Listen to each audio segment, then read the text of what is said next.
Il-Ministru għas-Saħħa u l-Anzjanità Attiva Etienne Bela inawgura ċentru ta' servizzi tas-saħħa speċjalizzata tfal, l-adolescenti u iż-żgħażagħ fir-Raba ta' Għawdex.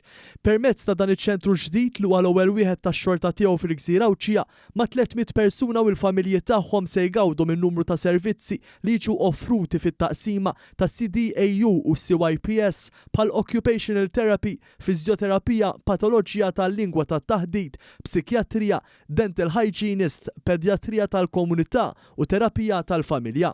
F'kumenti li ta' l-okkażjoni il-Ministru spjega li dan kien bżonn kbir għal Għawdex e kif il-post huwa wkoll qrib l-Isptar Ġenerali ta' Għawdex. Kien bix-xieraq li ġewwa Għawdex nieħdu ħsieb li jkollna faċilità moderna, faċilità li tista' tipprovdi servizz modern u holistiku.